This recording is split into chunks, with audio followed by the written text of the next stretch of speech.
प्रात पर ब्रह्म श्री कौशल्यानंद वर्धन श्री मंत श्री सीतापति श्री भगवान रघुनाथ जी की बहुत ही कृपा करुणा से हम आप सब आज श्री विनय पत्रिका जी के एक बहुत ही सुंदर पद की चर्चा करने के लिए एकत्रित हुए। एक बार प्रेम से बोलिए जय जय श्री सीताराम। तो पद में प्रवेश करने से पहले केवल 2 मिनट हम लोग प्रेम से भगवान नाम संकीर्तन करें, अपनी वाणी को पवित्र करें। एक बार प्रेम से बोलिए भक्त वत्सल भगवान की जय। श्री राम जय राम जय जय राम, श्री राम जय जय राम, सीता राम जय सीता राम, श्री राम जय जय राम, राधे श्याम जय राधे श्याम, सीताराम जय सीताराम, जय सिया राम जय जय हनुमान, संकट मोचन कृपा निधान, गौरी शंकर सीताराम, राधे श्याम जय राधे श्याम, जय जय श्याम जय जय श्याम, जय जय श्री वृंदावन धाम, श्री राम जय राम, जय बरसानो जय नंदगांव, रावल गोकुल ललित ललाम, श्री राम जय राम, कमला विमला मिथिला धाम, अवध सरयू सीताराम, श्री राम जय राम,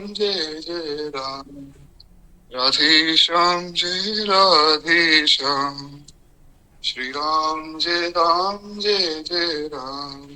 बोले भक्त वत्सल भगवान की जय।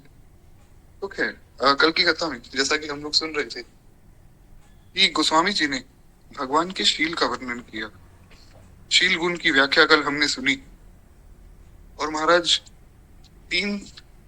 4 पंक्तियां, जो प्रथम 4 चरण है उस पद के, वो हमने सुने।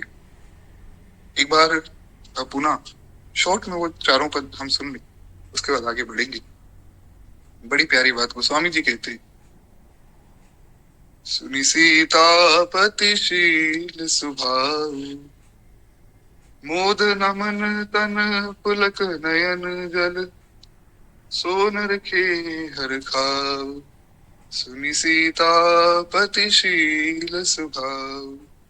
कहते महाराज भगवान के शील स्वभाव का वर्णन सुन के जिस व्यक्ति के मन में आनंद नहीं होता है, मोद न मन तन पुलक नयन जल, तन पुलकित नहीं होता है, शरीर आनंदित नहीं होता है, और नयनों में नेत्रों में जल नहीं आता है, वो मनुष्य कहलाने योग्य ही नहीं।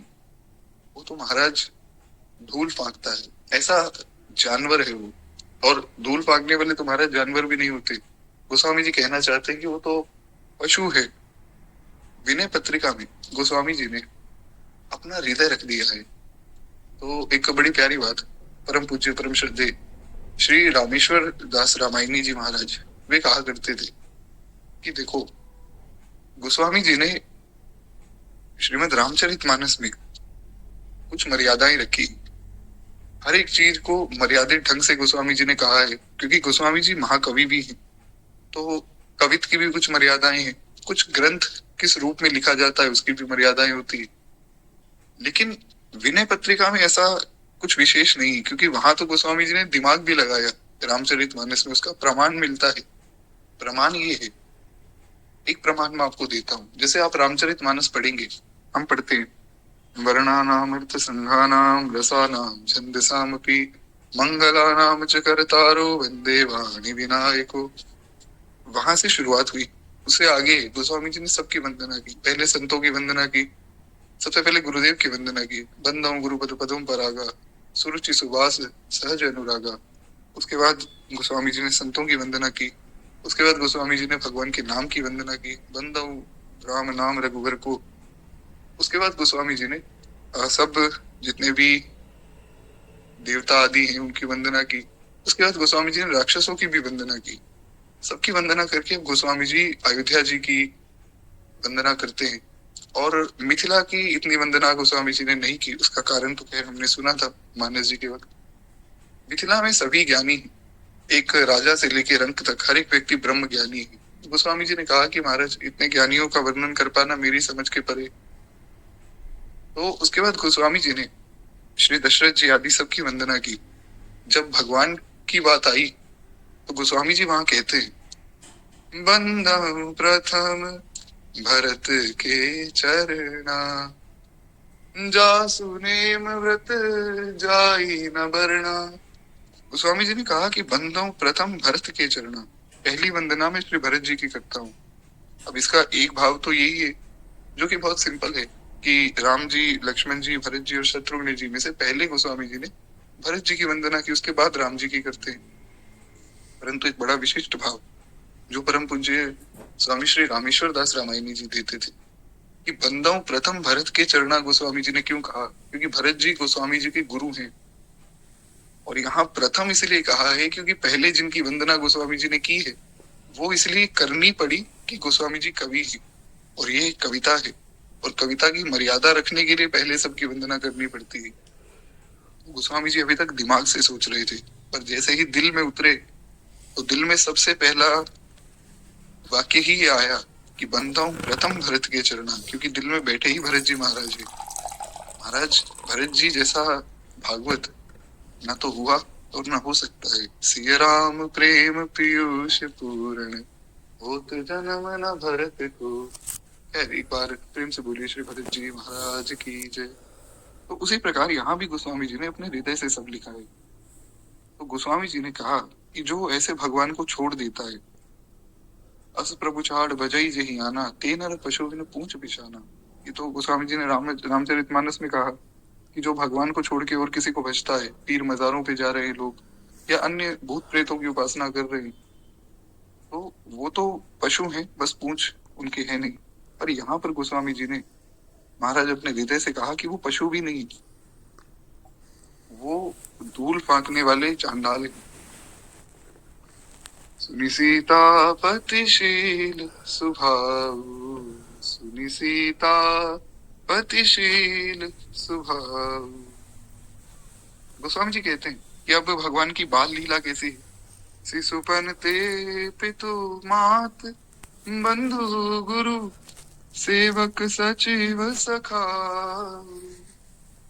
कहत राम बिदु बदन रिसोहि, सपने लख्यो न काऊ। सुनि सीता पतिशील स्वभाव, सुनि सीता पतिशील स्वभाव।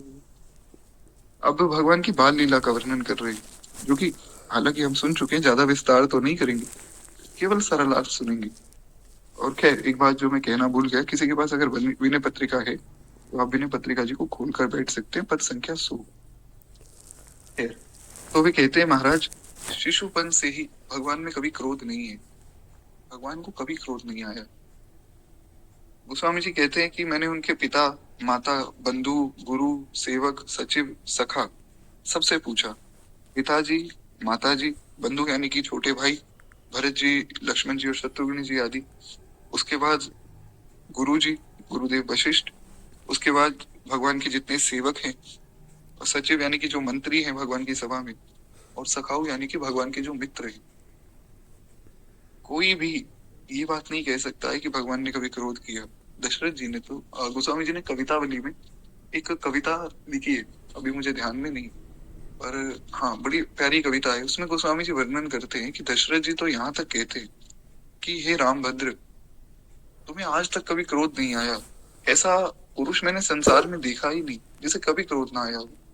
महाराज खेल में तो सबको गुस्सा आता है, क्योंकि खेल में एक भावना रहती है कि हमें जीतना है, और वो गुस्सा कोई ऐसा गुस्सा नहीं कि सामने वाले के प्रति हमारा क्रोध है, वो एक प्रेम भरा क्रोध होता है। उसमें कुछ लड़ाई भी होती है। आप कभी भी देखिए, जब आपस में मित्र खेल रहे हैं तो बीच में लड़ाई अवश्य होगी, निश्चित रूप से, पर वो वैसी लड़ाई नहीं है, वो प्रेम की लड़ाई है। थोड़ा बहुत ऊपर नीचे भी लोग कर देते, थोड़ी बहुत चीटिंग भी चलती है खेल में, पर भगवान सब चीजों को नजरअंदाज कर देते। कोई चीटिंग भी कर रहा है तो भी भगवान उसको क्षमा कर देते। भगवान को कभी क्रोध नहीं आता, इसीलिए ही संसार अभी तक चल रहा है महाराज।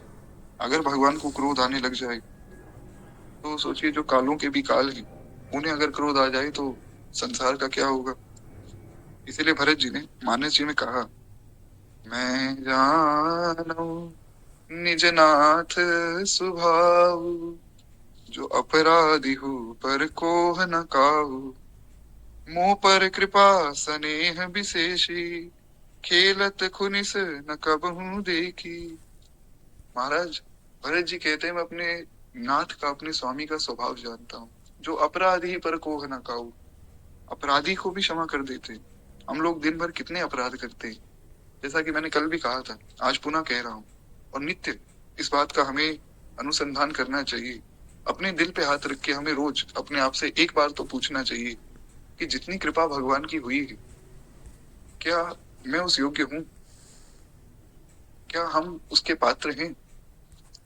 एक बार अपने हृदय पे हाथ रख के हम सब पूछें कि क्या हमारा भजन, हमारा साधन इतना प्रबल है जितनी भगवान ने कृपा कर दी। लोगों के पास महाराज खाने के लिए भोजन तक नहीं है, पर कितनी कृपा है श्री ठाकुर जी की कि हमें तो नित्य भगवान का प्रसाद मिलता है। कुछ लोग बेचारे ऐसे भी है जो इतनी ठंड में बिना कंबल आदि के जमीन पे सोते। भगवान की कितनी कृपा है कि हम तो बढ़िया घर में सो रहे हैं। कुछ लोग ऐसे भी हैं जो कथा बिल्कुल भी नहीं सुन पाते, वे सत्संग से सदा ही दूर रहते, वे जान ही नहीं पाते कि भगवान कौन है, कहाँ है। और संसार में अति दुर्लभ सत्संग हमें बड़ी सहजता से नित्य प्राप्त होता है। नित्य हम सुबह उठकर 5:30 बजे कथा के लिए जुड़ते हैं। इतनी कृपा है महाराज श्री ठाकुर जी की। पद नंबर 100 है, 100। आप अगर विनय पत्रिका खोल कर बैठे तो आप उसमें पढ़ सकते हैं। खैर, तो इतनी कृपा, हम लोग उसके योग्य नहीं, पर भगवान की अपार करुणा बरस रही है, नित्य बरस रही है, हर क्षण बरस रही है। आप कभी अनुभव कीजिए, हमारे मन में कुछ भाव आए उससे पहले भगवान उसकी पूर्ति कर देते हैं। नित्य जब भगवान की कृपा का अनुभव हम करेंगे, हमें पता लगेगा कि भगवान की कितनी कृपा है। हमारे गुरुदेव भगवान बड़ी प्यारी बात कहते हैं कि जो भगवत गीता में श्लोक है, 9वें अध्याय का 23वां श्लोक, भगवान कह रहे हैं, अनन्यास चिंतयन्तो माम ये जना उपासते तेषां नित्य वृत्तानां योगक्षेम वहाम्यहम्। तो गुरुदेव भगवान कहते हैं कि हमें तो अपने जीवन में कुछ दिखता नहीं है, ना अनन्य चिंतन है, ना कोई भगवान का स्मरण है, पर चौथा चरण जो है योग क्षेम वहाम्यहम्, भगवान हमारे योग क्षेम का वहाम्य कर रहे हैं। हालांकि गुरुदेव तो साक्षात ब्रह्म है, उनके लिए तो ये बात कहना उचित नहीं है, पर हम लोग इसका अनुसंधान करें कि क्या 24 घंटे में से 24 घंटे हम भगवान को याद कर रहे हैं, फिर भी भगवान कितनी करुणा करते हैं। जो बात लंकिनी ने कही वो बात बहुत सुंदर है, क्योंकि वो बात किसी संत ने नहीं कही। जैसे मान लीजिए आप लोगों का इस दास से बहुत प्रेम है, तो कोई व्यक्ति आपसे पूछे कि भैया वो कैसे व्यक्ति है, तो आप कहेंगे बड़ा अच्छा आदमी है, सुबह उठता है, कथा भी सुनाता है, भजन भी करता होगा, पर वास्तव में तो अंदर कुछ भी नहीं है। वास्तव में तो मैं बहुत बड़ा पापी हूँ। उसी प्रकार जो संत हैं वे तो हैं ही भगवान के। अब संत भगवान की तारीफ करें, इसमें कोई बहुत बढ़िया बात है नहीं, लेकिन अगर कोई राक्षस भगवान की तारीफ करे तब उस बात का बल बढ़ जाता है। इसलिए लंकिनी ने कहा कि तात स्वर्ग अपवर्ग सुख, धरिय तुला एक अंग, तुलनता ही सकल मिली, जो सुख लव सत्संग। लंकिनी कहती है कि हे तात, स्वर्ग और मोक्ष दोनों का सुख अगर पलड़े के एक ओर रख दिया जाए तो वो एक क्षण के, एक सेकंड के सत्संग की बराबरी नहीं कर सकता है। और सोचिए हम तो नित्य सुबह उठकर रोज 1-1.5 घंटा खूब सत्संग करते हैं। महाराज बहुत ऐसे लोग हैं जो सुबह उठ ही नहीं पाते। इतनी करुणा है श्री ठाकुर जी में। नित्य अनुभव करेंगे आप तो आपको महसूस होगा कि हमारे अंदर तो कुछ भी नहीं है, और ठाकुर जी ने बहुत कृपा की। एक बार प्रेम से बोलिए भक्त वत्सल भगवान की जय। तो ऐसे श्री भगवान जो अपराधी पर कोह न खाओ, हर अपराध को भगवान क्षमा करते जा रहे हैं। तो इसीलिए गोस्वामी जी ने कहा कि अब गोस्वामी जी खेल का वर्णन कर रहे हैं। सुनि सीतापतिशील स्वभाव, हेलत संग अनुज बालक नित, जोगवत अनट उपाव, जीतिहारी चुचकारी दुलारत, देत दिवावत दाव, सुनि सीतापतिशील स्वभाव। कहते हैं कि महाराज भगवान जब पोलो खेलते, जैसा कि कल भी हमने चर्चा की थी, ये जो गेम्स आजकल चल रही है ना, हॉकी, पोलो, ये ऐसा नहीं कि आज ही कोई बनाई गई है किसी के द्वारा, हमारे ठाकुर जी बचपन से खेलते आ रहे हैं। ऐसा कवितावली में गोस्वामी जी ने वर्णन किया कि घोड़े पे चढ़ के भगवान जो गेंद को मार रहे हैं। पोलो ही कहा जाता है उसे आज की भाषा में। लोगों को लगता है कि किसी विदेशी देश ने बनाई है, किसी विदेशी कंट्री ने इसको बना दिया, यूरोप आदि ने। ऐसा नहीं, इससे ठाकुर जी खेला करते थे।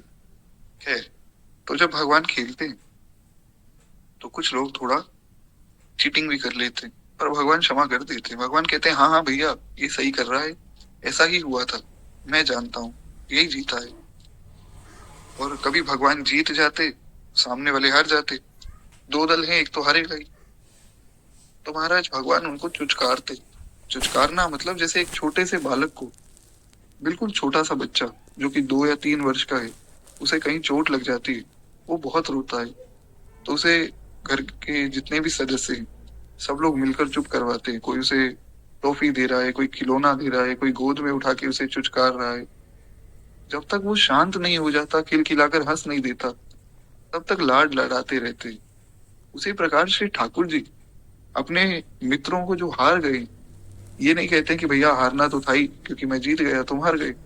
भगवान लाड लड़ाते, खूब चुचकारते, अरे भैया तुम हारे इसीलिए तो मैं जीता, ये तो तुम्हारी कृपा है मुझ पर जो तुमने मुझे जिता दिया। कैसा स्वभाव है महाराज। काकभुचुंडी जी कहते, अस स्वभाव सुनो नहीं देखो। भगवान उनको लाड लड़ाते, जब तक वो खिलखिलाकर हंस ना दे तब तक भगवान उनको चुचकारते। कभी कभार अपना दाव दे देते, कभी कभार जान के जितवा देते। जैसा कि कल भी हमने चर्चा की थी कि कोई भी दूसरे दल में जाना नहीं चाहता है, तो भरत जी, लक्ष्मण जी, शत्रुघ्न जी सब भगवान की टीम में, तो बाकी जितने मित्र हैं वे भी भगवान की टीम में। पर भगवान ने कहा कि देखो खेल में तो 2 दल बनेंगे। लक्ष्मण जी ने कहा कि भैया 2 दल हो या 4 दल हो, सीधी बात ये है कि मैं तो कहीं नहीं जाने वाला हूँ। क्योंकि लक्ष्मण जी ने पहले ही स्पष्ट कर दिया है रामचरितमानस में, गुरु पितु मात ना जानऊ काहू, सत्य कहूँ नाथ प्रतियाल। लक्ष्मण जी ने पहले ही कह दिया, प्रभु मैं तो आपके सिवा ना गुरु, ना माता, ना पिता, किसी को नहीं जानता हूँ, मैं केवल आपको जानता हूँ। तो भरत जी ने देखा भगवान का रुख, और भरत जी हैं एक सच्चे सेवक। हमने खूब विस्तार में इस पे चर्चा की थी, पुनः विस्तार करने की आवश्यकता भी नहीं है और समय भी नहीं। भरत जी ने भगवान का रुख देखा और भरत जी बोले कि भैया मैं दूसरे दल में जाऊंगा। भरत जी संत हैं, संत की सेवा करने वाले परम भागवत महाभागवत श्री शत्रुघ्न जी भी उनके पीछे पीछे चले गए। फिर ऐसे 2 दल बने।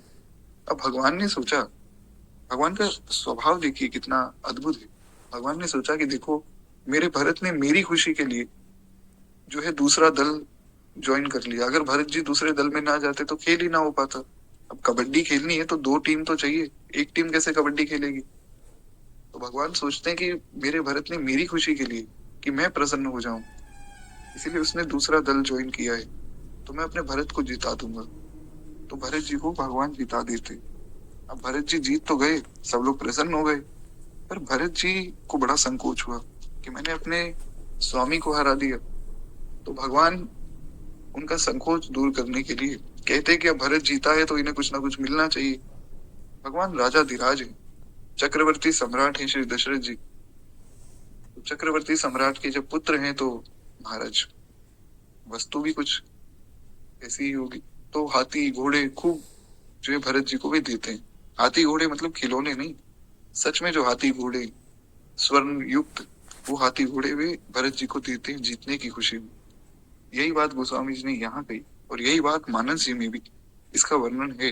उत्तर कांड में अगर आप पढ़ेंगे तो गोस्वामी जी कहते हैं मोह पर कृपा स्नेह विशेषी, जो खेलत खुनि सन कबहु देखी। भरत जी कहते हैं कि मुझ पर तो भगवान की कृपा थोड़ी विशेष है। क्यों? क्योंकि खेल में भी बचपन में मुझे ही जिताते थे, और कभी खेलते वक्त उनको गुस्सा नहीं आया। कभी भी मैंने देखा ही नहीं भगवान को गुस्सा आया। भगवान को कभी भी कहीं भी गुस्सा आता ही नहीं। सदैव भगवान मुस्कुराते रहते। ये चीजें हमें सीखनी है। ऐसा नहीं कि केवल सुनते ही रहे।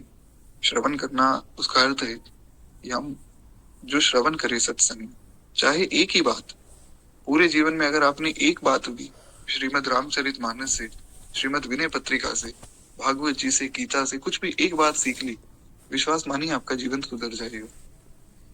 एक व्यक्ति ने अपने मित्र को कहा कि भैया रामचरितमानस पढ़ा करो। तो दूसरे व्यक्ति ने कहा कि रामचरितमानस पढ़ने से क्या होगा? तो उसने खूब महिमा गाई महाराज कि रामचरितमानस बड़ा ही अद्वितीय ग्रंथ है। गोस्वामी जी की ऐसी रचना है जो कलयुग में हर एक व्यक्ति को सत्संग प्रदान करने में समर्थ है, और एकमात्र ऐसी रचना है। दास का तो ऐसा अनुभव है कि जितने शास्त्र हैं सब में सबसे सरल, सबसे सिंपल अगर कोई ग्रंथ है तो वो रामचरितमानस है। और सबसे गूढ़, क्योंकि मानस जी की हर एक चौपाई इतनी गूढ़ है कि उसमें वेदों का तात्पर्य भी प्रकट हो जाता है। तो इसलिए जो मानस को तो नित्य पढ़ना चाहिए, कोई किसी संप्रदाय का, किसी मतपंथ का हो। मैं तो कहता हूँ कोई भी हो, चाहे कोई म्लेच्छ हो या अन्य धर्मों का भी हो, उसे भी पढ़ना चाहिए। मानस तो मानस है। तो अब मित्र ने कहा है तो पढ़नी पड़ेगी। तो वो व्यक्ति उनके घर पे गए और उनके घर से ही रामचरितमानस ले आए कि भैया मैं थोड़ी दिन पढ़ूंगा, फिर आपको वापस दे दूंगा। तो उन्होंने कहा कि ले जाओ, ये तो अच्छी बात है, आप रामचरितमानस पढ़ रहे हो, ले जाओ। तो अगले दिन वो व्यक्ति आए और मानस जी लौटा दी। तो बोले मैंने पढ़ ली।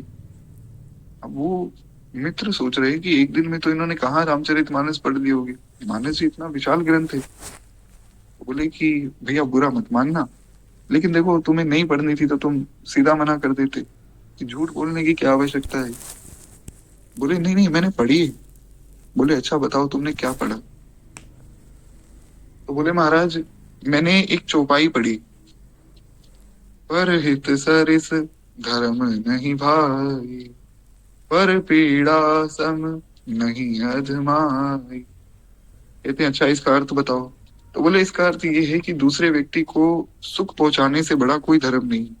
कोई दीन दुखी, कोई गरीब व्यक्ति मिला है, या कोई ऐसा व्यक्ति जिसे हमारी सहायता की जरूरत है, उसे हम सुखी कर दें, उसकी सहायता कर दें, धन देके, अन्न देके, वस्त्र देके, किसी भी प्रकार से जैसी हमारी सामर्थ्य हो, हम सामने वाले को प्रसन्न कर दें, उसकी मदद कर दें।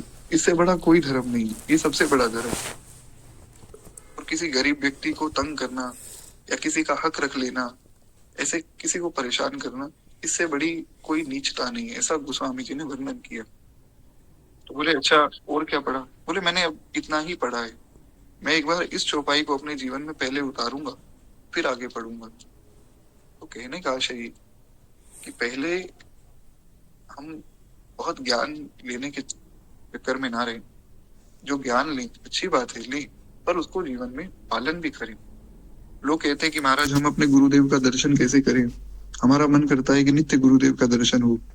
नित्य गुरुदेव का दर्शन तभी होगा जब हम उनकी बात को मानेंगे। परम श्रद्धेय स्वामी श्री राम सुखदास जी महाराज बड़ी प्यारी बात कहते हैं कि गुरु कोई शरीर नहीं, गुरु तो एक तत्व है जो कि सर्वत्र विराजमान है। गुरुर ब्रह्मा गुरुर विष्णु गुरुर देवो महेश्वर। गुरु तो हर जगह, हर रूप में विराजमान है महाराज। वे ब्रह्म है, वे हमारे साथ ही बैठे। तो जब वे हमारे साथ बैठे तो हमें दिख क्यों नहीं रहे? जब हम गुरु आज्ञा का अच्छे से पालन करेंगे, जो गुरुदेव ने कह दिया, गुरु आज्ञा अविचारणीय, गुरुदेव ने कह दिया कि भैया कल से मेरा नाम जपो, गुरुदेव का नाम जपना शुरू कर दीजिए। उसमें विचार नहीं करना है, जो वे कह दे, जो हम सत्संग उनसे सुने, उसका पालन करते रहे।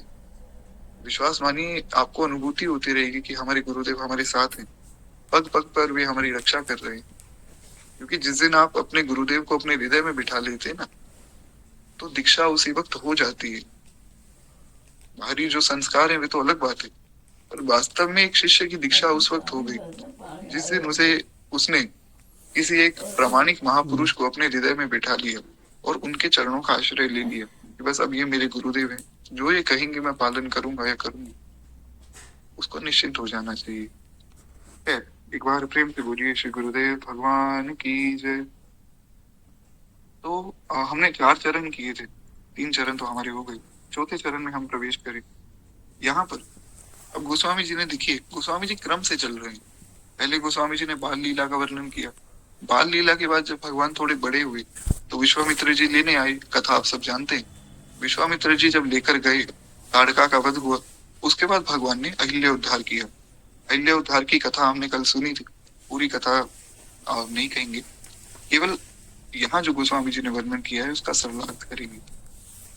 सुनी सीतापतिशील स्वभाव, सुनी सीतापतिशील स्वभाव, शिला सांप संताप विगत भय, परसत पावन पाव, जो दुई सुगति सो नहेरी हर्ष गिर, चरण छुए को पछताओ, सुनी सीतापतिशील स्वभाव।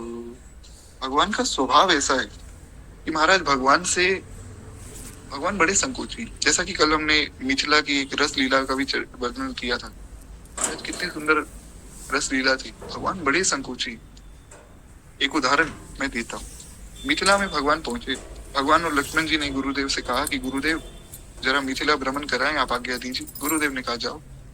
भगवान जब निकले मिथिला में तो महाराज सारे मिथिला के लोग आ गए काम धाम छोड़ के। इतना सुंदर राजकुमार, भगवान को सब देख रहे।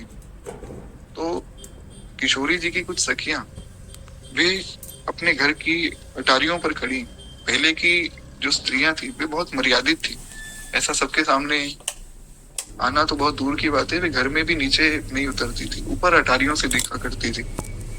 अभी जैसे कि प्रभु कृपा से दास 2 महीने जयपुर में था, तो वहाँ खूब मंदिरों का दर्शन हुआ प्रभु कृपा से। वहाँ एक बात मुझे बड़ी अच्छी लगी कि सब मंदिरों में कहीं ना कहीं महल की व्यवस्था इस प्रकार है कि मंदिर का दर्शन भी सामने होता रहे और बाहर आने की आवश्यकता भी ना पड़े। तो जो रानियां हुआ करती थी पहले, वे अटारियों से ही भगवान का दर्शन कर लेती थी।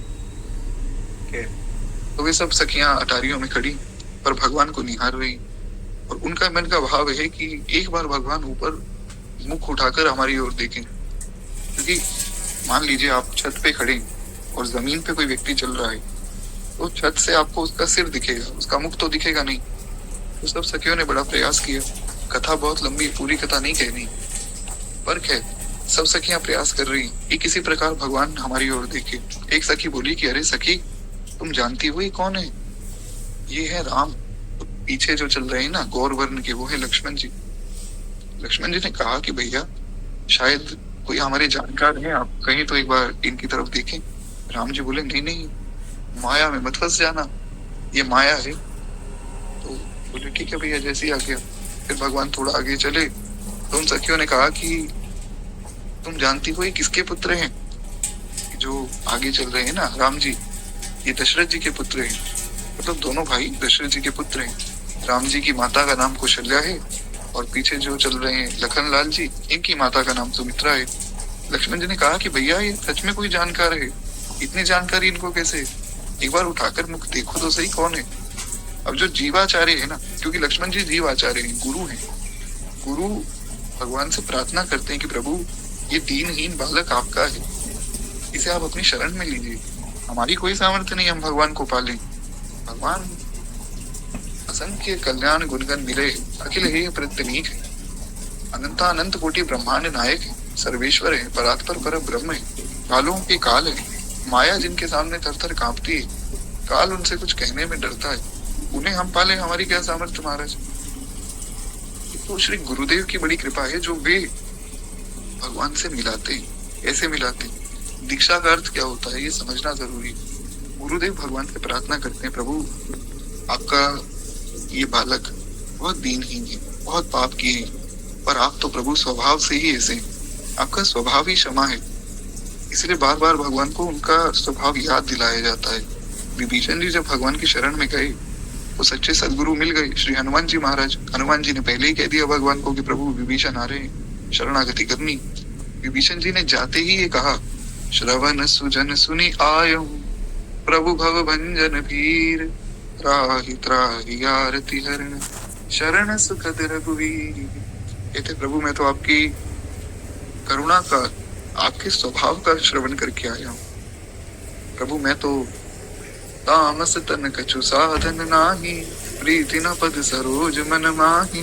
प्रभु मैं तो राक्षस हूँ, तामसिक शरीर है, साधन कुछ है नहीं, प्रेम मन में है नहीं। मैं तो बस केवल और केवल आपकी करुणा के भरोसे, आपके स्वभाव के भरोसे चलकर आया हूँ। भगवान ने स्वीकार किया और भगवान ने अपने मित्र का दर्जा दिया। बताइए कैसी करुणा है। तो क्या, तो गुरुदेव भगवान यही करते हैं।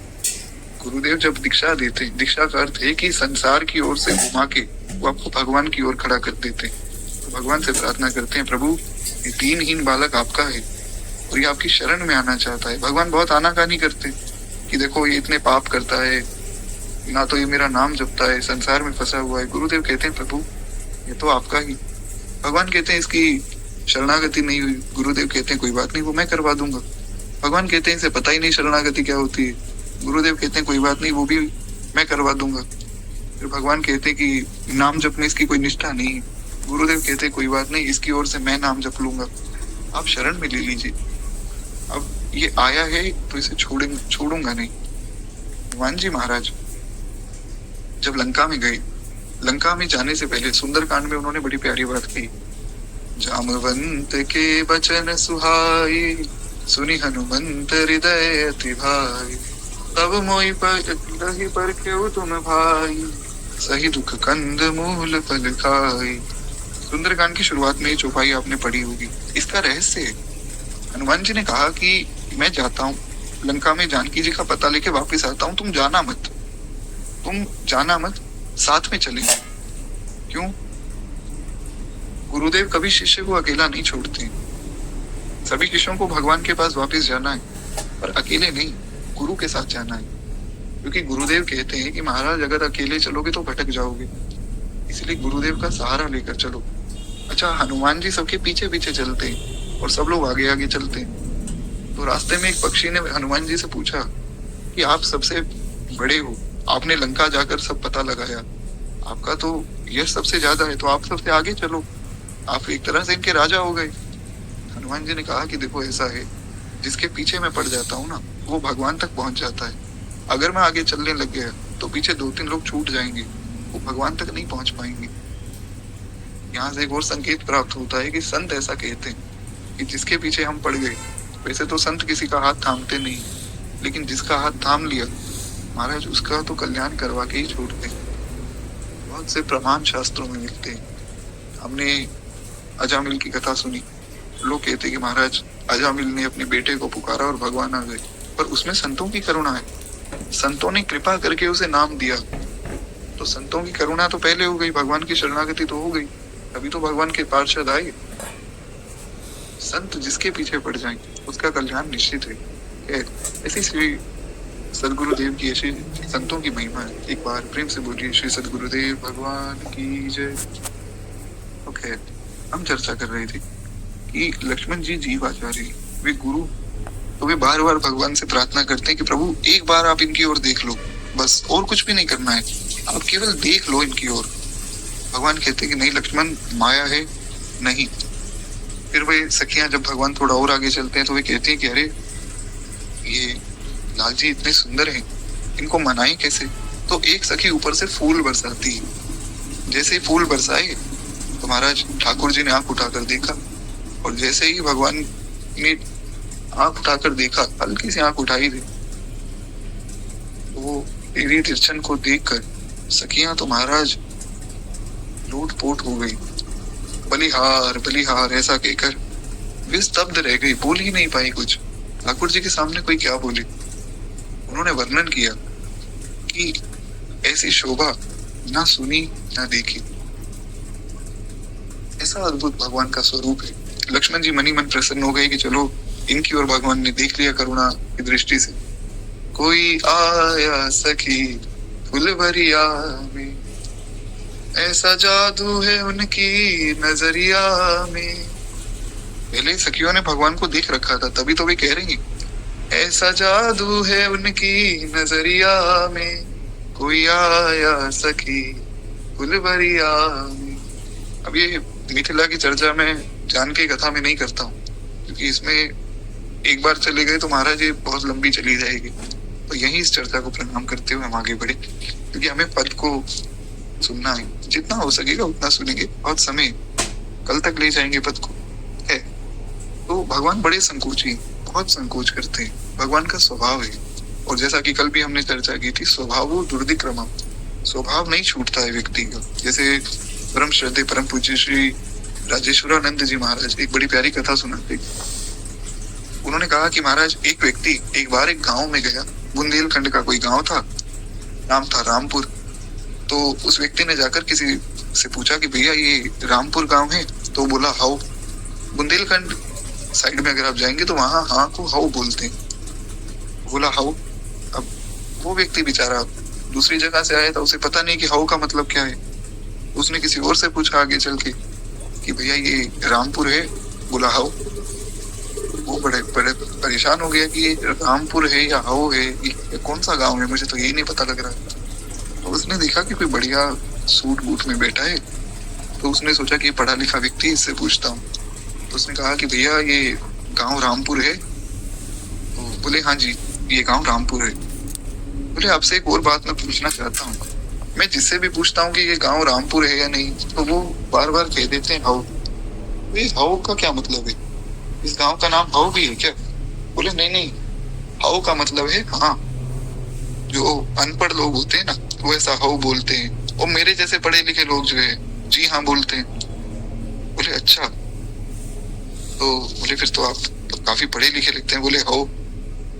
स्वभाव से वो बात जो थी वो निकल गई, क्योंकि पढ़े लिखे तो बाद में, बचपन से तो वही रहे। तो स्वभाव व्यक्ति का छूटता नहीं है। जैसा कि दुर्योधन कहता है महाभारत में, मैं जानता हूँ धर्म क्या है, मैं जानता हूँ अधर्म क्या है, पर मैं करूंगा फिर भी अधर्म, क्योंकि मेरा स्वभाव है। इसीलिए ही संत कहते हैं कि बचपन से सत्संग मिले। हमारे पूज्य सदगुरुदेव दादा गुरुदेव श्री पहाड़ी बाबा जी महाराज, वे उस व्यक्ति को ही साधु मानते थे। मतलब साधु तो सबका सम्मान तो वे करते ही थे, पर वे वास्तव में उसकी प्रशंसा करते थे जो बचपन से साधु है, जन्मजात साधु है, जैसे श्री गुरुदेव भगवान। क्योंकि जो गृहस्थ आश्रम के बाद साधु बनते थे ना, उनको श्री दादा गुरुदेव थोड़ा ताना मारते थे, अरे पूरी जवानी बीत गई अब साधु बनने आए हुए। जो बचपन से साधु है, क्योंकि बचपन में अगर आपका स्वभाव ऐसा बन जाएगा जैसा श्री ठाकुर जी का है, तो महाराज आपका जीवन बदल जाएगा। प्रहलाद जी का स्वभाव ऐसा ही है। प्रहलाद जी की कीर्ति सारे संसार में, 12 महाभागवतों में प्रहलाद जी का नाम है। जो परम भागवत है उनमें पहला नाम प्रहलाद जी का, प्रहलाद नारद पराशर पुंडरीक, पहला नाम प्रहलाद जी। नारद जी सबको प्रिय है, चाहे राक्षसों के यहाँ चले जाएं तो राक्षस स्वागत करते हैं, देवताओं के यहाँ चले जाएं तो देवता स्वागत करते हैं। क्यों? क्योंकि उनका स्वभाव ऐसा है। खैर एक बार प्रेम से बोलिए भक्तवत्सल भगवान की जय। तो कुछ इस प्रकार भगवान ने जब उस शिला पर पांव रखा और शिला से बरसत पद पावन शोक न सावन, प्रगट भई तप पुंज सही, देखत रघुनायक जन सुखदायक, सन्मुख हुई कर जोर रही। पद तो खैर बहुत लंबा है। तो इस प्रकार जो है अहिल्या जी का उद्धार हुआ। तो अहिल्या उद्धार के बाद भगवान संकोच कर रहे हैं कि मैंने एक ब्राह्मणी के सिर पे पांव रख दिया। भगवान गौ और ब्राह्मण की बहुत सम्मान करते हैं, ये भगवान का गुण है। गाय और ब्राह्मण के सामने भगवान नतमस्तक हो जाते हैं, ऐसी महिमा है ब्राह्मणों की। आजकल लोग इन बातों को मानते नहीं। आजकल ब्राह्मण भी अपने धर्म में प्रतिष्ठित नहीं। आजकल के ब्राह्मण तो महाराज स्टेटस लगाने में बिजी। कल एक वीडियो आई, कल नहीं परसों किसी ने एक वीडियो भेजी, तो उसमें क्या है, एक व्यक्ति ने अपनी बाइक के पीछे लिखवा रखा है रावण। शायद मैंने बताया भी था परसों की कथा में। तो महाराज किसी ने पूछा कि आपने राम की जगह रावण लिखवाया? बोले हम तो जी ब्राह्मण हैं, दादा परशुराम दादा रावण के वंशज हैं। बताइए, तो ऐसे भी मूर्ख हैं संसार में। ब्राह्मणों को यही नहीं पता कि हमारा धर्म क्या है। खैर, ठाकुर जी सबका कल्याण करें, हमारा वो विषय नहीं, हम थोड़ा आगे बढ़े। तो भगवान ने सोचा कि मैं क्षत्रिय होकर एक ब्राह्मण के सिर पे पांव रखूं, ये तो बड़ी गलत बात है, परंतु मेरे गुरुदेव की आज्ञा है, सो मुझे रखना पड़ा। जैसा कि हमने कल भी चर्चा की थी, मात पिता और गुरु के वाणी बिना ही विचार करिए सुख जानी, गोस्वामी जी ने बात कही है और ये शास्त्रीय प्रमाण है। माता पिता जो कह दें, चाहे गलत बात भी कह दें, उसका पालन करो। क्यों?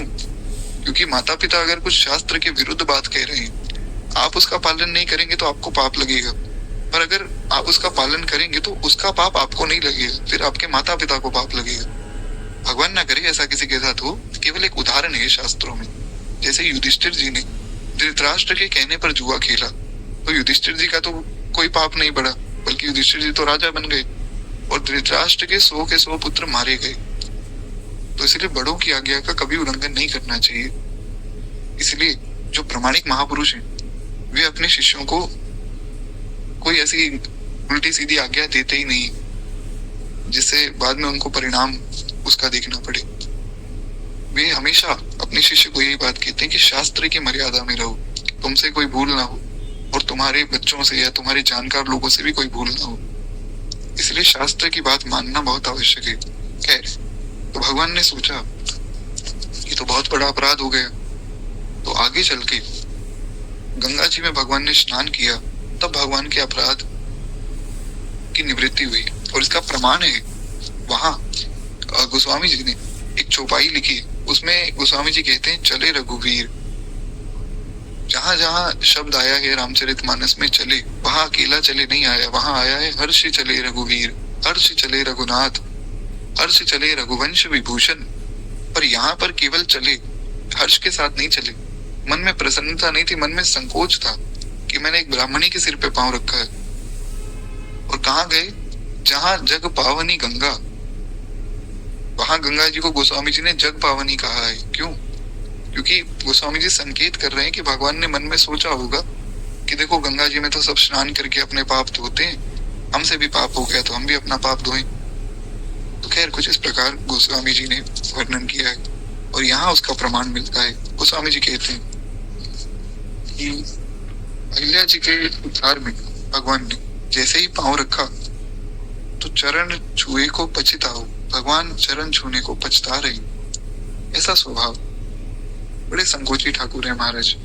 अब यही जो मिथिला की लीला हमने सुनी, जहां पर सब सखियां भगवान को बुला रही कि एक बार हमारी ओर देख ले, यही हमारे नंदलाल होते, ठाकुर कन्हैया होते, तो ये तो महाराज ऊपर पहुंच जाते पहली बार में सीधा उन सखियों के पास। तो राम रूप में भगवान बहुत संकोच करते हैं। खैर, सुनी सीतापतिशील स्वभाव, सुनी सीतापतिशील स्वभाव, भवधनु भंजी निधरि भूपति, भृगुनाथ खाई गए ताव। और क्षमी अपराध क्षमाई पाए परी, इतो न अनत समाव, सुनि सीतापतिशील स्वभाव। बड़ा प्यारा भाव। गोस्वामी जी कहते हैं कि महाराज, जब धनुष भंग का प्रसंग आया तो भगवान ने अहिल्या जी का उद्धार किया। उसके बाद भगवान फिर आगे बढ़े तो मिथिला में पहुंचे, जो कथा हम सुन चुके हैं। उसके बाद फिर भगवान का विवाह हुआ, कथा आप सब जानते हैं। तो कहते हैं कि शिव जी का धनुष तोड़कर भव धनु भंज निधरी भूपति, तो शिव जी का धनुष तोड़कर राजाओं के मान को हर लिया भगवान। सब राजा इस मान में बैठे थे कि महाराज हम धनुष तोड़ देंगे, हम धनुष तोड़ देंगे। कथा आप सबको ज्ञात है, इसलिए कथा पूरी नहीं कहनी, क्योंकि थोड़ी समय की मर्यादा भी रखनी। तो महाराज सबका अभिमान तोड़ा। और जैसे ही परशुराम जी को पता लगा कि शिव धनुष टूट गया, तो परशुराम जी आ गए। परशुराम जी ने बहुत क्रोध किया। तब उनका अपराध भगवान ने क्षमा करके उल्टे लक्ष्मण जी से माफी मंगवाई। हालांकि लक्ष्मण जी की गलती नहीं थी। देखिए, एक बात यहाँ पर कहना बहुत आवश्यक है, थोड़ा सा ध्यान दीजिएगा। एक बार प्रेम से बोलिए भक्त वत्सल भगवान की जय। जितने भी लोग हैं, बस एक विनती है कि आपको ज्यादा कुछ नहीं करना है। जब मैं कहूँ कि एक बार बोलिए भक्त वत्सल भगवान की जय, तो जय लिख दीजिए। क्या है कि उससे थोड़ा मुझे ध्यान में रहता है कि कोई व्यक्ति सो तो नहीं गया है कथा में है। तो महाराज लक्ष्मण जी और परशुराम जी का संवाद अगर आपने पढ़ा हो या सुना हो तो आपने ये बात देखी होगी कि लक्ष्मण जी ने परशुराम जी को बहुत उल्टी सीधी बातें कही। परशुराम जी आए, परशुराम जी ने कहा कि कौन है वो मूर्ख। पहले तो आकर जनक जी को ही जड़ कह दिया, अरे जड़ जनक बता कौन है वो मूर्ख जिसने धनुष तोड़ा। जनक जी ब्रह्म ज्ञानी है, कोई साधारण महापुरुष नहीं, ब्रह्म ज्ञानी साक्षात, जिनके यहाँ पर श्री किशोरी जी का जन्म हुआ हो। भगवान से भी ज्यादा महिमा श्री किशोरी जी की है। जिनके यहाँ किशोरी जी का जन्म हुआ हो कोई साधारण व्यक्ति तो होंगे नहीं। उनको आकर परशुराम जी ने कहा जड़, बहुत बड़ा अपराध है। हमारे गुरुदेव भगवान कहते हैं कि दो अपराध से बचना चाहिए, एक भगवत अपराध और एक भागवत अपराध। भगवत अपराध यानी कि भगवान के प्रति, और भागवत अपराध यानी कि भगवान के भक्त के प्रति। और दास का ऐसा अनुभव है कि अगर आप भगवान के प्रति अपराध कर देते हैं तो भगवान एक बार के लिए क्षमा कर देंगे, पर भक्त के प्रति अपराध भगवान नहीं सह सकते। महाराज भीष्म पितामह ने कहा कि मैं आपको शस्त्र उठवाकर, कि ये मेरा प्रण है कि आपको शस्त्र उठाना पड़ेगा। भगवान ने कहा कि मैं शस्त्र नहीं उठाऊंगा। भीष्म पितामह ने कहा कि मैं देखता हूँ आप कैसे नहीं उठाओगे। भक्त की बात सच करनी थी। दूसरी बात, भीष्म पितामह ने अर्जुन पे तीर चलाए।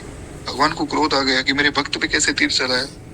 भगवान जो कि सत्य संकल्प है, जिनका नाम ही सत्य है, वो भगवान उठते हैं और रथ का पहिया उतारते हैं और भीष्म पितामह को कहते हैं कि अगर तुम्हें लग रहा हो कि तुम भीष्म हो तो तुम शायद मुझे जानते नहीं हो।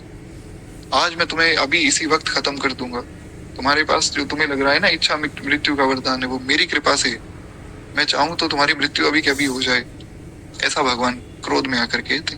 भीष्म पितामह ने कहा कि प्रभु, भीष्म पितामह ने धनुष छोड़ दिया। भीष्म पितामह ने कहा हे नाथ, मैं तो यही दृश्य देखने के लिए तो कह रहा था कि आपको धनुष उठाना पड़ेगा, आपको लड़ना पड़ेगा। आपने अपने भक्त की रक्षा के लिए अपना संकल्प तोड़ दिया। अर्जुन की रक्षा के लिए आपने अपनी बात को झुठला दिया। मेरी बात को सत्य करने के लिए आपने अपनी बात को झुठला दिया। हे नाथ, ये दृश्य देखना था। आपके चेहरे पे वो डर कि मेरे भक्त पे आंच ना आ जाए, और वो पसीने की बूंदे आपके उन घुंघराले बालों पे, भगवान के सुंदर श्याम वर्ण पे जब पसीना आता है तो पसीना भी बहुत सुंदर लगता है। तो बोले कि भगवान ये डर ही तो देखना था, यही मेरे जीवन का सार है। अब आप चाहे मुझे मार दो, मुझे और कुछ नहीं चाहिए। तो ऐसे श्री ठाकुर जी, अपना मान टले टल जाए, भक्त का मान न टलते देखा। तो जनक जी को आकर परशुराम जी ने जड़ कहा, ये बहुत बड़ा अपराध है, पर फिर भी भगवान ने क्षमा किया। तो भगवान उठे, भगवान ने कहा कि हे प्रभु, आप तो इतने बड़े महापुरुष हैं, आपका नाम ही परशुराम, आपको देखकर सारा संसार कांपता है। जिसने धनुष तोड़ा है अवश्य ही आपका कोई दास होगा। परशुराम जी बोले दास होगा? अरे दास तो आज्ञा को मानते हैं, उसने तो हमारा धनुष तोड़ दिया। बहुत सी बातें परशुराम जी ने कही, बहुत लंबा संवाद है, वो कहने का तो समय ही नहीं। उसमें एक विशेष बात है, अगर आप पढ़ें रामचरितमानस के उस प्रसंग में 18 दोहे में गोस्वामी जी ने पूरा प्रसंग लिखा है, लक्ष्मण जी और परशुराम जी का संवाद। और गीता में 18 ही अध्याय है, तो वो गीता का उद्देश्य है पूरा का पूरा रामचरितमानस के अंदर। इसलिए तो मैं कह रहा हूँ, गोस्वामी जी ने जो कहा है ना, नाना पुराण निगमागम सम्मतियत, ऐसे ही नहीं कहा है। गोस्वामी जी ने सारे शास्त्रों का सार लिखा है मानस जी में, क्या है। तो महाराज लक्ष्मण जी खड़े हुए, लक्ष्मण जी ने कहा कि आप क्यों इतना गुस्सा कर रहे हो? अरे पुराना धनुष था, टूट गया, और भैया ने थोड़ी तोड़ा है, भैया ने तो हाथ रखा, टूट के गिर गया। और ऐसा ही हुआ था महाराज, वो धनुष तो बैठा इसलिए था कि कभी भगवान आए, मुझे स्पर्श करे, मैं टूट जाऊं, मेरा सौभाग्य इसमें ही।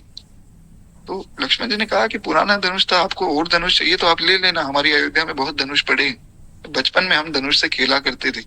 आप कहा महाराज? तो परशुराम जी को क्रोध आया। परशुराम जी ने कहा कि ये बालक शायद मुझे जानता नहीं है, मैं परशुराम हूँ, 21 बार धरती को क्षत्रियों से विहीन कर चुका हूँ। लक्ष्मण जी ने कहा कि प्रभु, आपने 5 बार खुद ये बात कही है कि मैं 21 बार धरती को क्षत्रियों से विहीन कर चुका हूँ, मेरा नाम परशुराम है, मैं जानता हूँ आपको, मैं जान गया। ऐसा बहुत सी उल्टी सीधी बातें, ऐसा लगता है कि मानो गोस्वामी जी ने नाटकीय रूप में लिखा हो कि लक्ष्मण जी बेइज्जती कर रहे हैं और परशुराम जी उसको सह रहे हैं, ऐसा लगता है, पर वास्तव में ऐसा हुआ था। अब जब वास्तव में ऐसा हुआ था तो भगवान ने रोका क्यों नहीं? बड़ों का अपमान करना अच्छी बात थोड़ी, पर भगवान तो खुद इशारा कर रहे हैं, और ये बात मानस जी में वर्णन है। परशुराम जी कहते हैं कि राम तुम खुद बड़े कपटी हो, अपने भाई को छुप छुप के इशारा कर देते हो आंख से, और फिर जब मैं बहुत गुस्सा हो जाता हूँ तब मुझे रोक देते हो। तो खैर वहां पर एक बात समझनी होगी, भगवान ने लक्ष्मण जी को क्यों नहीं रोका? क्योंकि लक्ष्मण जी जीव आचार्य हैं। इसका ये मतलब नहीं कि हम कोई बड़ा कुछ गलत बोले तो हम उनसे बहस करने लग जाएं, ऐसा नहीं। लक्ष्मण जी जीव आचार्य हैं। और ऐसा नहीं कि लक्ष्मण जी ये ना जानते हो कि परशुराम जी भगवान के अवतार हैं और परशुराम जी भगवान के अवतार हैं। ऐसा नहीं कि वे ये ना जानते हो कि शेषावतार लक्ष्मण जी कौन है। ये केवल एक लीला है। ये लीला है भगवान की भगवत्ता को सिद्ध करने के लिए। क्योंकि जितने भी राजा वहां बैठे थे ना, उनको लग रहा था कि ये तो कोई छोटा सा 15-16 साल का बालक है जिसने गलती से धनुष तोड़ दिया। तो सब राजा युद्ध करने के लिए तैयार थे। आप वर्णन पढ़िए, मानसी में वर्णन है। सब राजाओं ने कहा कि ऐसे कैसे इसने धनुष तोड़ दिया, हम युद्ध करेंगे। अब भगवान से कौन जीतेगा महाराज? जीत ही को सके अजय रघुराई, माया तेज रची नहीं जाई। सुंदरकांड में माँ जानकी ने वर्णन किया है ना, जब अंगूठी उनको मिली तो उन्होंने कहा ये तो रघुनाथ जी की अंगूठी है। अब रघुनाथ जी को तो कोई हरा कर तो ला नहीं सकता है और माया से ऐसी अंगूठी रची नहीं जा सकती। तो निश्चित रूप से कोई भगवान का दूत आया होगा मुझे ये देने। तो भगवान को कौन जीत सकता है? काल जिनके सामने थर थर कांपता है, उनके सामने कौन जीतेगा? तो लक्ष्मण जी ने सोचा कि देखो, जीतेंगे तो हम ही, हम हमें तो एक खरोच भी नहीं आएगी, पर ये सारे राजा मर जाएंगे। तो इससे दो नुकसान होंगे। पहले तो संसार में सब राजा ही खत्म हो जाएंगे क्योंकि सब क्षत्रिय तो वहीं आए थे। दूसरी बात ये होगी कि इनमें से कुछ निर्दोष राजा हैं, वो भी मरेंगे। तीसरी बात, लक्ष्मण जी ने सोचा कि ये बड़ी प्रसन्नता का एक प्रसंग है। भगवान का विवाह हुआ है, जयमाला हुई है। अब इस जयमाला के बाद अगर कोई खून खराबा हो तो अच्छी बात नहीं। इसीलिए परशुराम जी आए। परशुराम जी और लक्ष्मण जी का संवाद हुआ, वहां पर भगवान की भगवत्ता सिद्ध हुई। अंत में परशुराम जी ने लक्ष्मण जी और राम जी के चरणों में प्रणाम किए। साष्टांग प्रणाम करके जब वे गए, तब राजाओं को पता लगा कि ये राम जी साधारण नहीं है। क्योंकि जो परशुराम हमारे पूर्वजों को मार चुके हैं, उन परशुराम जी ने भी इनके चरणों में मस्तक नवाया है। तब फिर सब मामला शांत हुआ। तो कभी भी ये नहीं सोचना है हमें कि लक्ष्मण जी ने कुछ परशुराम जी को गलत बोल दिया या हमें बड़ों का अपमान करना चाहिए, ऐसा नहीं। भगवान की लीलाएं बहुत गहन होती है महाराज, उनको समझ पाना अपनी बुद्धि से संभव नहीं है। इसलिए जो लोग भगवान की लीला में ज्यादा लॉजिक ढूंढते हैं ना, वो लोग भटकते रह जाते हैं। इसलिए संतों को सुनना चाहिए, महापुरुषों को सुनना चाहिए। खैर, एक बार प्रेम से बोलिए भक्तवत्सल भगवान की जय। तो कुछ इस प्रकार गोस्वामी जी वर्णन करते हैं कि भवधनु भंज निधरी भूपति भृगुनाथ खाई गए ताऊ। परशुराम जी आए, उन्होंने सबको गलत गलत बोला, उसमें गलती उनकी थी, पर भगवान का स्वभाव, भगवान की शील, कैसा है भगवान का शील स्वभाव कि उन्होंने परशुराम जी को तो क्षमा कर दिया और लक्ष्मण जी को कहा कि लक्ष्मण तुम माफी मांगो, ये हमसे बड़े हैं, ये ब्राह्मण हैं, हम क्षत्रिय हैं, तुम इनसे माफी मांगो। ये रघुनाथ जी की करुणा है महाराज। कैसे करुणा में ठाकुर, ऐसे भगवान के होते हुए हम अगर चिंता कर रहे हैं, बहुत गलत बात है। भगवान इतने कृपालु हैं, इतने कृपालु हैं, और हम अगर शरणागत होकर चिंता करें, बहुत गलत बात है ये। भगवान को बहुत दुख होता है अगर कोई उनका भक्त चिंता करता है। तो हमें तो एकदम निश्चिंत, एकदम निडर हो जाना चाहिए। खैर, तो कहते हैं कि स्वयं श्री परशुराम जी उनके चरणों में गिरे और इतनी सहिष्णुता और कहीं नहीं। परशुराम जी ने ये बात कही है कि प्रभु आपका स्वभाव तो आपका ही स्वभाव है, आपके स्वभाव जैसा अन्य स्वभाव कहीं दिखता ही नहीं। भगवान के स्वभाव से ज्यादा करुणा किसी में नहीं। हाँ, किशोरी जी में है, पर किशोरी जी और भगवान में कोई अंतर ही नहीं। संत, गुरुदेव और भगवान, भक्ति भक्त भगवंत गुरु, चातुर नाम वपु एक। तो संतों में भी वही करुणा है जो भगवान में, किशोरी जी में भी वही करुणा है जो भगवान में, और गुरुदेव में भी वही करुणा है जो भगवान में। इसलिए हमें बहुत प्रसन्न रहना चाहिए। जैसे पूज्य श्री प्रेमानंद बाबा कहते हैं ना, शेर की तरह दहाड़ो। बड़े समर्थ सदगुरु मिले हैं हमें, चाहे आप किसी भी महापुरुष के आश्रित हैं, बहुत समर्थ सदगुरु मिल चुके हैं। आगे कलयुग में समर्थ सदगुरु मिल पाना बड़ा कठिन हो जाएगा। और हम ऐसे सदगुरु के शिष्य होकर हम अगर चिंता कर रहे हैं, हम परेशान हो रहे हैं, तो फिर कैसी शरणागति हुई हमारी? हमें विश्वास ही नहीं है भगवान पे। खैर, एक बार प्रेम से बोलिए भक्तवत्सल भगवान की जय। उसके बाद गोस्वामी जी छठे चरण में कहते हैं, सुनी सीता पतिशील स्वभाव, सुनी सीता पतिशील स्वभाव, कहते महाराज अब भगवान ने क्या किया कि कहो राज बन दियो नारी बस गरी ग्लानी गयो राव कुमतु को मन जोग बत जो निज तन मरण कुगाओ सुनि सीता पतिशील सुभाव। कहते हैं कि देखो अब ये प्रसंग थोड़ा सा ध्यान से सुनना है। कहते हैं राजा दशरथ ने राज्य देने का कहकर कैकई के वश में होकर वनवास दे दिया और इसी ग्लानि में वे मर भी गए। ऐसी बुरी माता कैकई का मन भी आप ऐसे संभाल रहे हैं जैसे कोई अपने शरीर के मर्म स्थान के घाव को देखता रहता है और सदैव उसको संभालता है। महाराज कैसी करुणा है रघुनाथ जी में। अब देखिए ये प्रसंग थोड़ा ध्यान से सुनने वाला है, तो जितने भी लोग सुन रहे हैं थोड़ा और ध्यान दीजिए। पहली बात तो ये हमारे गुरुदेव भगवान कहते हैं कि ये माता कैकई का और दशरथ जी का और भगवान का अपमान है अगर कोई ये सोच रहा है कि माता कैकई ने कुछ गलती की। बिल्कुल नहीं। राम की न चाही सो होई करे अन्यथा आस नहीं कोई। जो भगवान करना चाहते हैं वही होता है, अन्यथा यानी कि भगवान की इच्छा के विरुद्ध कुछ नहीं होता है। नारद जी को भ्रम हो गया। अब आप खुद सोचिए क्या नारद जी को भ्रम हो सकता है? नारद जी भगवान के अवतार हैं। नारद जी परम भागवत महाभागवत है, क्या नारद जी को भ्रम हो सकता है? पर नारद जी भ्रम के वश काम के वश इतने डूब गए काम में। महाराज विश्व मोहिनी से जब विवाह नहीं हुआ तो भगवान को श्राप दे दिया। श्राप दिया तो नारद जी को याद आया कि प्रभु मुझसे बहुत बड़ा अपराध हो गया, ये मैंने क्या कर दिया। भगवान बोले नारद चिंता मत करो, सब मेरी इच्छा से हुआ है। तो माता कैकई की कोई गलती नहीं है। माता कैकई से भगवान ने खुद वरदान मांगा था कि माँ जब मैं बड़ा हो जाऊंगा पिताजी मुझे राज्य देंगे तो आप मेरे लिए 14 वर्ष का वनवास मांग लेना। माँ ने कहा राम कैसी बात कर रहे हो, तुम चले जाओगे हमारे तो प्राण चले जाएंगे। क्योंकि माता कौशल्या जो है वे दिन भर रंगनाथ जी की सेवा में लगी रहती। रंगनाथ जी भगवान के सेवित ठाकुर है, हालांकि रंगनाथ जी राम जी एक ही, पर वे रंगनाथ जी की सेवा करती। तो भगवान से सबसे ज्यादा लाड दुलार अगर पूरी अयोध्या जी में कोई करता है वो है माँ कैकई, और भरत जी से सबसे ज्यादा लाड दुलार अगर कोई पूरी अयोध्या जी में करता है वो है माँ कौशल्या। तो माता कैकई का ऐसा दुलार था। भगवान को माता कैकई ने कहा कि राम जिसमें तुम्हारी प्रसन्नता है मैं वो करूंगी। तो भगवान ने समझाया, छोटे से ठाकुर जी समझा रहे हैं कि माँ देखो इसका तुम्हें परिणाम भुगतना पड़ेगा अगर तुम मेरे लिए वनवास मांगोगी ना, क्योंकि किसी को ये पता नहीं कि मैंने तुम्हें कहा है। तो पिताजी जो है तुमसे अपना संबंध तोड़ देंगे।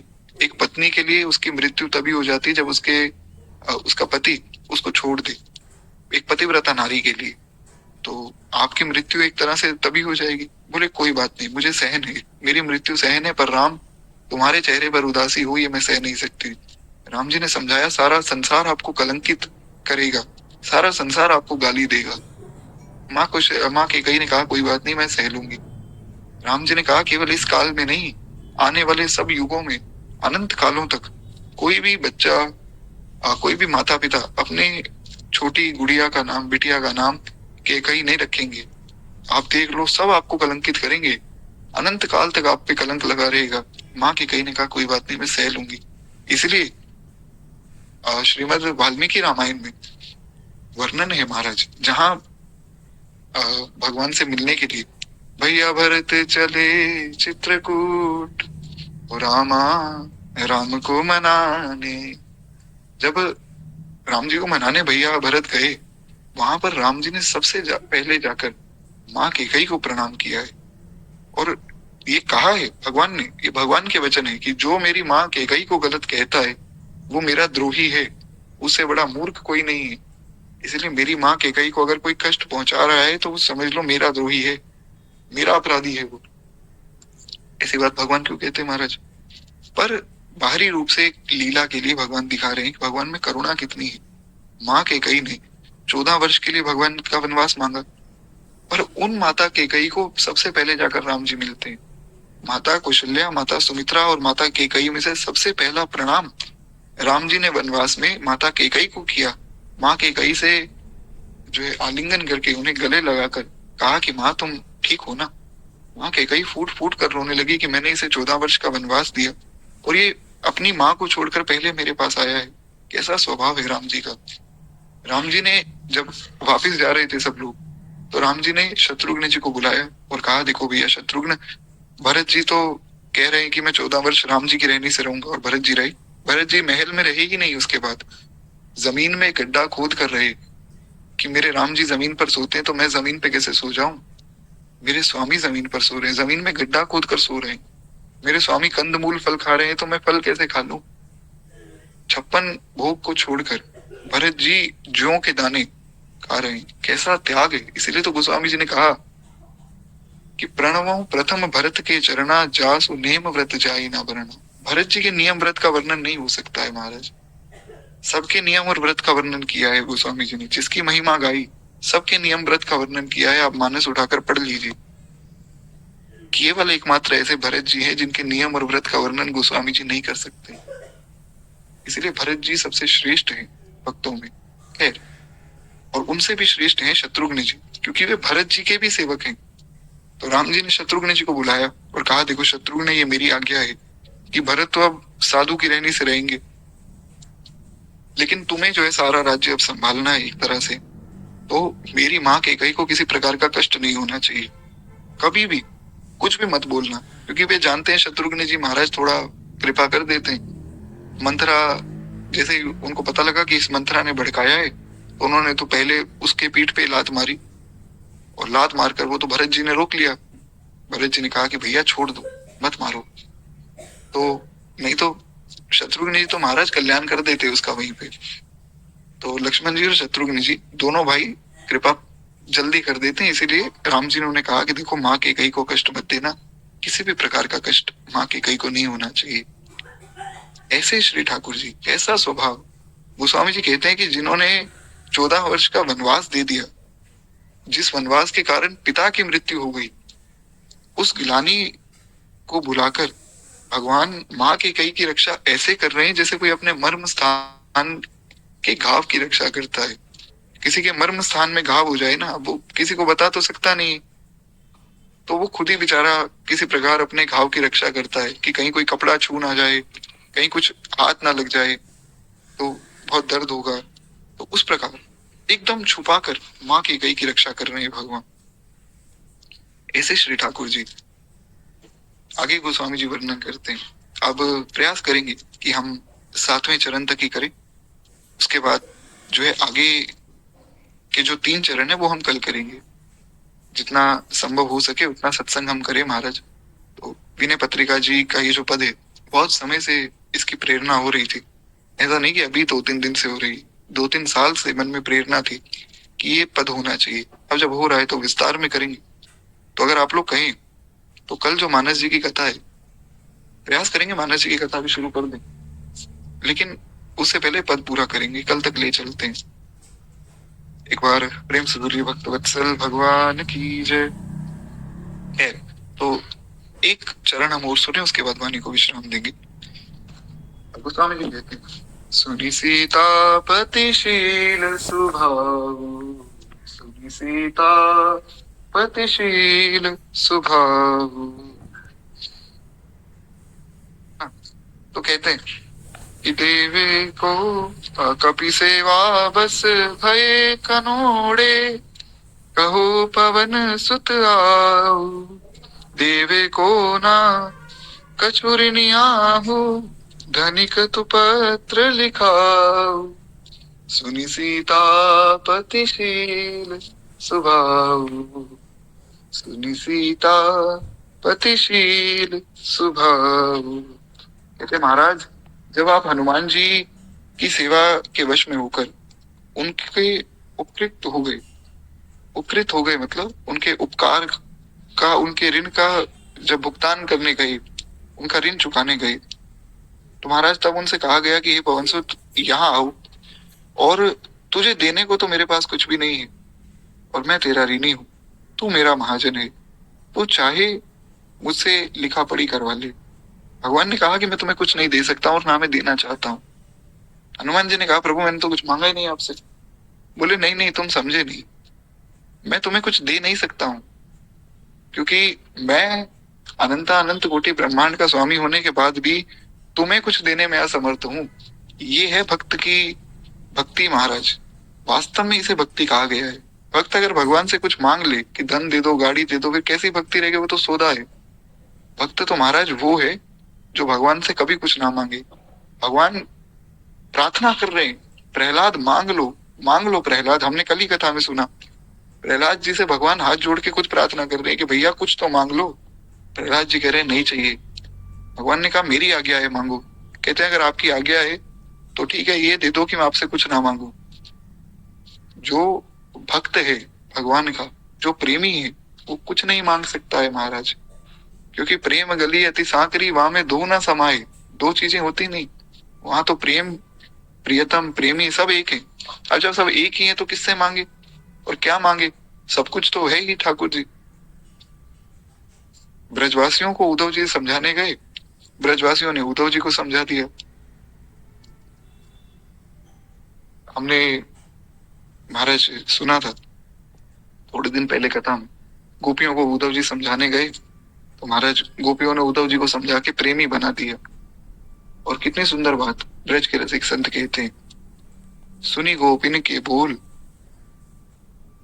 उद्धव सीधो चलो, सुनी गोपिन के बोल ज्ञान बजाई डुबडुबी और प्रेम बजायो ढोल। और यहाँ बीच में श्री हिमांशु अग्रवाल जी विराजमान है। ये बड़े अच्छे वैष्णव है। तो ये भैया ये मेरे साथ जयपुर में कथा में मंदिरों में खूब दर्शन कर रहे थे, तो ये वहां विराजमान थे कथा में। आपने सुना ही होगा कथा में कितनी सुंदर बात कही गई कि प्रेम जो है वो ढोल बजा रहा है। ज्ञान की तो डुबडुबी बजी। डुबडुबी तब तक आवाज करती है जब तक ढोल ना बज जाए। तो ज्ञान बजाई डुबडुबी। उद्धव जी ने बहुत समझाया, अरे जिसका भजन करते हो तुम वही हो, वो संग के गुणगन निलय भगवान है, सब में व्याप्त है, मैं भी भगवान, तुम भी भगवान, सब भगवान। गोपियों ने कहा कि भैया उद्धव ऐसो है कि देख लाला, दिमाग तो खराब करे मत ना। अगर तू भगवान है तो हमारे कन्हैया ने तो गोवर्धन पर्वत उठायो, तू एक पत्थर उठा ले। हमारे कन्हैया ने 3 बार अग्नि पी ली, तू एक चिंगारी मुख में रख ले। उद्धव जी को समझा दिया महाराज गोपियों ने। उद्धव जी वापिस गए तो भगवान को ये नहीं कह रहे कि मैं गोपियों को समझाया है। भगवान को कह रहे हैं प्रभु मुझे वृंदावन का वास दे देना, चाहे लता पता बना दो, आप मुझे कीट पतिंग बना दो, मुझे आप एक पेड़ का पत्ता बना दो, लेकिन मुझे बस ब्रजवासी बना दो महाराज। ये तो प्रेम की बात है उद्धव, बंदगी तेरे बस की नहीं है। यहाँ सर्दी के होते हैं सौदे, आशिकी इतनी सस्ती नहीं है। यह है भक्ति। कुछ भी नहीं मांगती गोपियां। वे कह रहे हैं कि हम तो परेशान हो गए हैं इस कृष्ण से, हम तो चाहते हैं कि हमारे मन से निकल जाए, ये निकल ही नहीं रहा है। वो हम चाह रहे हैं मन में बस जाए, वो बस ही नहीं रहे महाराज। ये है भक्ति। खैर एक बार प्रेम से बोलिए भक्त वत्सल भगवान की जय। तो कुछ इस प्रकार से हनुमान जी महाराज की भक्ति, वे कुछ भी नहीं मांग रहे। हनुमान जी ने इतना काम किया, इतना काम किया। हनुमान जी कह सकते थे मैं आपके लिए लंका गया, सीता जी का पता लगाया, रावण को मैंने डराया, आदि से ज्यादा सेना का संहार मैंने किया। वाल्मीकि रामायण में वर्णन है। भगवान कह रहे हैं, भगवान की वाणी है। भगवान ने कहा हनुमान ने इतना पराक्रम दिखाया है युद्ध में जितना पराक्रम भगवान विष्णु में नहीं है। लक्ष्मण जी ने कहा प्रभु विष्णु तो आप ही हो। बोले हाँ, मुझसे भी ज्यादा पराक्रम हनुमान ने दिखाया है। 75% जो राक्षस है उनको हनुमान जी ने मारा है। भगवान ने तो गिने चुने राक्षसों को मारा है, क्योंकि आधे राक्षसों का कल्याण तो हनुमान जी ने तभी कर दिया था जब वे सीता जी का पता लगाने गए थे। आधे राक्षस रह गए। उस आधी सेना से रावण लड़ने आया था, उसमें से भी आधी सेना को तो हनुमान जी ने निपटा दिया। तो भगवान ने तो गिने चुने लोगों को मारा, और बाकी जो वानर थे उन्होंने भी गिने चुने राक्षसों को मारा। सबसे ज्यादा भूमिका श्री हनुमान जी की थी महाराज। मेघनाद केवल हनुमान जी से डरता था। मेघनाद ने कहा कि मैं भगवान से लड़ दूंगा, पर हनुमान जी का एक थप्पड़ मुझसे सहन नहीं होता है। रावण ने बात कही है। रावण लंका कांड में कहता है कि जब अंगद जी पहुंचे, रावण ने कहा कि देखो तुम्हारी सेना में मैं केवल एक वानर से डरता हूँ, वो है हनुमान। बाकी मैं किसी को कुछ नहीं समझता हूँ, मैं राम जी को भी कुछ नहीं समझता हूँ, मैं तो हनुमान से डरता हूँ। ऐसा प्रताप श्री हनुमान जी का। तो हनुमान जी कह सकते थे कि भाई मैंने इतना काम किया, रोज मैं आपकी सेवा करता हूँ, एक कमरा तो आप मुझे दे दो कम से कम। कुछ नहीं मांगा महाराज। तो भगवान ने कहा कि देखो हनुमान, मैं तुम्हारा ऋणी हूँ और मैं तुम्हारा ऋणी बन के रहना चाहता हूँ, चाहे तुम मुझसे लिखा पढ़ी करवा लो, पर मैं इस ऋण से उऋण नहीं होना चाहता हूँ कभी भी। इससे ज्यादा भगवान की करुणा क्या होगी। इसलिए तो गोस्वामी जी ने वर्णन किया है, सुमिरि पवन सुत पावन नामो, अपने बस कई राखे रामो। हनुमान जी ने भगवान को अपने वश में किया है, अपनी मुट्ठी में। वो इसी प्रकार किया है। भगवान कह रहे हैं कि मैं तुम्हारा ऋणी हूँ, चाहे तो लिखा पढ़ी करवा लो, पर मैं इस ऋण से कभी पूरी नहीं हो सकता हूँ। एक बार प्रेम से बोलिए श्री हनुमान जी महाराज की जय। तो कुछ इस प्रकार गोस्वामी जी ने 7 चरणों में बहुत सुंदर वर्णन भगवान के स्वभाव का किया है। अंतिम जो 3 चरण है उसमें जो हमारे जैसे सब भक्त हैं उनका वर्णन है, जो कलयुग के भक्त हैं, या भगवान उन भक्तों पे। अब हनुमान जी तो महाराज हनुमान जी, उनकी कोटि का भक्त कौन होगा, पर जो हम सब लोग हैं उन पे कैसी कृपा भगवान करते हैं, वो हम कल की कथा में सुनेंगे। आज वाणी को ही विश्राम देते हुए केवल 2 मिनट प्रेम से हम लोग मानस जी की आरती करें, क्योंकि सत्र तो हमारा मानस जी का ही है महाराज। तो केवल 2 मिनट प्रेम से मानस जी की आरती करें, उसके बाद किसी का कोई प्रश्न होगा तो चर्चा करेंगे। एक बार प्रेम से बोलिए भक्तवत्सल भगवान की जय। आरती श्री रामायण जी की, कीरति सलित ललित सियपी की। आरती श्री रामायण जी की, कीरति सलित ललित सियपी की। गावत ब्रह्मादिक मुनि नारद, वाल्मीक विज्ञान विशारद। वर्णि पवन सुत कीर्तिनी की, कीरति कलित ललित सियपी की। आरती श्री रामायण जी की, कीरति कलित ललित सियपी की। गावत वेद पुराण अष्टदश, छहु शास्त्र सब ग्रंथन को रस। मुनि जन धन संतन को सरबस, सार अंश सम्मत सब ही की।